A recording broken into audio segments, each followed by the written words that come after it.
আজকে আমরা দেখব সর্বপ্রথম যে আমরা যে ব্যাক প্যানেল কিভাবে আমরা রিমুভ করব। এটা আছে আমাদের mobile phone back panel. Customer দিয়েছে এটা শুধু ডিসপ্লে চেঞ্জ করার জন্য। তো ডিসপ্লে চেঞ্জ করার আগে সর্বপ্রথম আমাদেরকে তো ব্যাক প্যানেল চেঞ্জ করতে হবে, খুলতে হবে। ব্যাক প্যানেল আমরা কিভাবে খুলবো, আমরা আগে ভিডিওতে দেখেছিলাম, 1 নম্বর ভিডিওতে ব্যাক প্যানেল কি সিস্টেমে খুলবো। আমরা ব্যাক প্যানেল খোলা সিস্টেম আমরা যত রকম মোবাইল ফোন থাকবে A to Z ভিডিওর মাধ্যমে আমরা দেখতে পাবো। এবং এভাবে যে আছে আমাদের ফিঙ্গারপ্রিন্ট আমি যা বলেছিলাম, ফার্স্ট 1 নম্বর পিছনে থাকতে পারে, না হলে ফিঙ্গারপ্রিন্ট সাইডে পাবো, না হলে আমরা ডিসপ্লেতে পাবো। যদি ডিসপ্লেতে থাকতে হলে কোনো সমস্যা নেই, যদি আমাদের সাইডে যদি থাকে বা পিছনে থাকে তো তাহলে আমাদের সমস্যাটা পড়বে একটু। খোলার আগে আমরা তো জানি সর্বপ্রথম আমাদের সিম ট্রে খুলতে হবে। সিম ট্রে খোলার জন্য আমরা একটা সাইডে পাবো, একটা উপরে পাবো, না হলে নিচে পাবো। 3 ধরনের আমরা সিম ট্রে পাবো। এবার আমাদের এটা আছে সাইডে।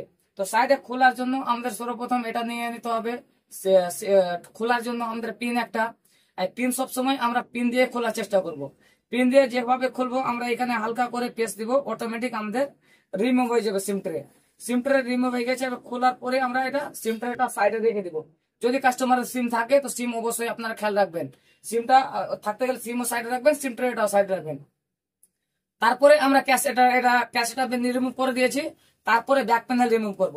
ব্যাক প্যানেল 2 প্রকার আমরা রিমুভ করতে পারবো। একটা এখানে যে আমাদের সিম ট্রে যেখানে খুললাম, সিম ট্রে বের করলাম, সিম ট্রে এখানে, আর না হলে আমরা চার্জিং পিনের এখান থেকে, মানে এখানে একটা নরম আছে, একটা এখানে নরম আছে, বাকি পুরোটা সাইডে আমাদের কি আছে, হার্ড আছে। হার্ড জায়গায় খোলা যাবে না। তো আমরা সর্বপ্রথম কি করব, এখান থেকে হালকা করে আমরা প্রেসার দিব, নাখুনের হালকা করে প্রেসার দিব, অটোমেটিক আমাদের খুলে চলে আসবে। এভাবে হালকা করে প্রেসার দিলাম, আমাদের রিমুভ হয়ে গেছে। তারপরে এখান থেকে আমরা হালকা করে প্রেস করব, অটোমেটিক ব্যাক প্যানেলটা আমাদের রিমুভ হয়ে যাবে। তারপরে এখানে হালকা করে প্রেসার দিব, তারপরে এই কর্নারে, তারপরে আমাদের অটোমেটিক এটা খুলে চলে আসবে। যখনই আমরা খুলবো এখানে আমরা প্রেসার দিয়ে রেখেছি। কিসের জন্য প্রেসার রেখেছি, যেন আমাদের প্যানেলটা যেন না ভাগে। প্যানেল ভাগতে গেলে ফিঙ্গারপ্রিন্ট আমাদের পাতা কেটে যাবে। সেই জন্য হালকা করে প্রেসার, এখানে ফের একটু শক্ত লাগবে, হার্ড আছে, এত প্রেসার দিব, অটোমেটিক এটা খুলে গেছে। এবার যখনই আমাদের খুলে গেছে, কিন্তু প্যানেলটা আমরা জানি নিচে ফিঙ্গারপ্রিন্ট আছে, হালকা করে এবার রিমুভ করে দেখবো যে কোন সাইডে আমাদের আছে।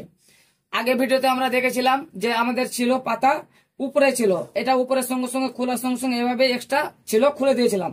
কিন্তু এটা আমাদের রিমুভ করা যাবে না। কিন্তু রিমুভ করা যাবে না, আমাদের প্যানেলের এটা ভিতরে আছে, প্যানেলের ভিতরে আছে। যদি বাই চান্স একটু ক্রেস পড়তে গেলে এখান থেকে আমাদের ফিঙ্গারপ্রিন্টটা ড্যামেজ হয়ে যাবে, ছিঁড়ে যাবে। আমরা যদি ইচ্ছা করি তাহলে আমরা শুধু এটা ফিঙ্গারপ্রিন্ট দিয়েও রিমুভ করতে পারবো। কিভাবে রিমুভ করবো, হালকা করে এখানে চাপ দিব, প্রেসার দিতে গেলে আমাদের অটোমেটিক ফিঙ্গারপ্রিন্টটা এটা বাইরে বেরিয়ে যাবে। বাইরে বেরোতে গেলে আমরা এটা নাটগুলো খুলতে পারবো সুন্দরভাবে। কিন্তু অ্যাকচুয়ালি যদি এটা যদি থাকতে গেলে কি সমস্যা আমাদের আসবে না, যে আমাদের পরে করে এভাবে লাগাতে হবে না, এইভাবে খুলতে গেলে আমাদের হবে। কিভাবে, এভাবে হালকা করে প্রেসার দিব, অটোমেটিক আমাদের ফিঙ্গারপ্রিন্টটা খুলে চলে আসবে। খুলে এখান থেকে গেল, প্যানেলটা আমরা এটা সাইডে রেখে দেবো, কোনো সমস্যা নেই। আরেকটা থাকবে, যদি আমরা যদি এইভাবে যদি রাখি, ফিঙ্গারপ্রিন্ট যে আমাদের ছিল আঠা দিয়ে, আমাদের এটা আঠা দিয়ে যদি বাই চান্স যদি এইভাবে ছিল, এইভাবে আমরা খুলতে পারবো। কিভাবে এইভাবে খুলতে পারবো, এইভাবে আমরা স্থিরভাবে এক জায়গায় রেখে দিলাম। রাখার পরে এটা আমাদেরকে যেন আমাদের চাপ যেন না পড়ে।